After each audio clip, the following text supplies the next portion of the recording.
Galletitas de naranja, con el po. Durante la mitad del video, la producción acomodó mal la cámara. Los voy a despedir a todos. A todos. Eso quisiera decir, pero no puedo.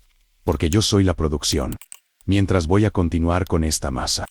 Huele muy naranjosa porque le puse naranja. Con una cuchara formamos las galletas. Las ponemos unos minutos en la nevera. Prendemos el horno. Aquí ya se están horneando. Me descuidé y casi se quemaban. Hora de gozar las galletitas. Ñam ñam. Pero qué sabrosa. Me voy volando. Adiós.